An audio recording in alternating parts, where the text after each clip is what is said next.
Hi, my name is Brian Tineo, and my partner is Elija Cárdenas. And this is Project 2 Water Utility Company project. So, given all of this information, we built our code. So, in this way, we can run these three sample runs that are given.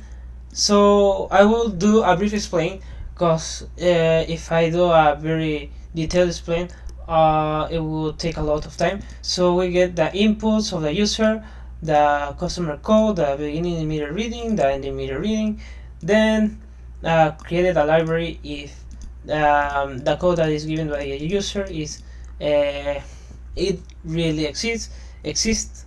If not, we won't execute any calculations.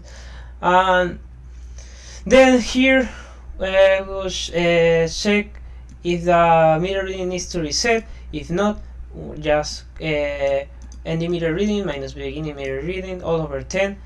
If needs to reset, we will do this calculation in the ending, but in this case with the beginning meter reading reset here in this case.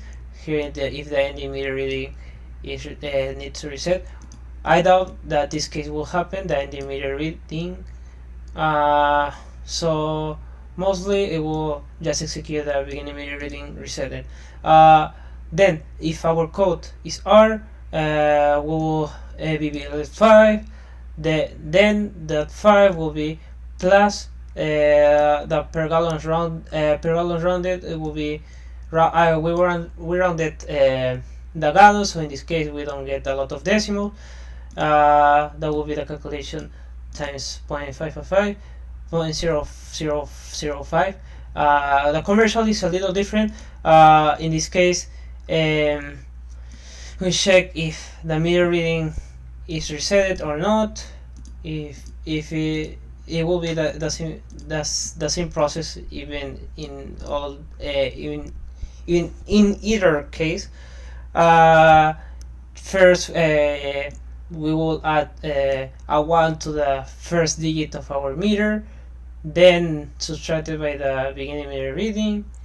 That will give us our gallons used, but in millions in this case. So we will subtract that in millions minus the hierarchy of, so in this case the limit, the range of 4 million. Then we'll do the same calculations as we did here. We will multiply the cost per gallon and then put it into decimal places. Then code industrial, we just put bill 1000 because we didn't got so much any sample run for industrial, so we don't know. We know that we will be kind of the same as commercial, but we want a little bit more information. But it will still execute the 3 sample runs our code. Then we will check if the cost. Then we will display the customer code. Then we will count the. We will see if any of the meter readings is like 00005. In this case, the Python will read it just as 5.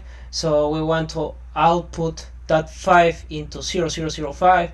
So in this case, we put 9 zeros in the front with this code, and then print it here. The ending meter reading, beginning meter reading.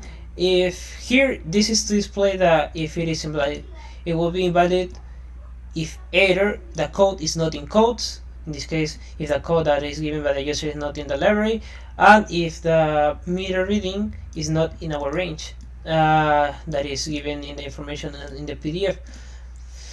Then we will print the gallons used and amount billed. In this case, in where is it valid, we will just make the water usage and bill 0, same in this case. So we will run the sample runs. So we will run the module. So we will check that everything is going to be the same. 4444 0000 3 4444000135, and that will execute the same sum as the sample run. So code R 44444003 444400135, then 13.2 gallons per used, amount billed $5.01. So then we want the sample 2 run module. It will be C commercial, and then 1 2 3 4 5 6 7 8 9, and here 00005. In this case will be resetted. In this case the difference in the limit of 99997 is 3, so the beginning meter reading is 0, the ending meter reading is going to be this 5 plus 3, 8, 8 minus 0, 8 over 10, it will be 0.8 here, like here in water gallons used. So we run the module sample run 3, that will be the last one. So in this case, if it is input at T that is not in our library, 1 2 3 4 5 6 7 8 and 9, then if the science T is not in our library, in this case is not a valid code, it will just print invalid entry. Our gallons water use is 0, amount billed is just 0, as in the our last part of our code. Thanks. This is all our code.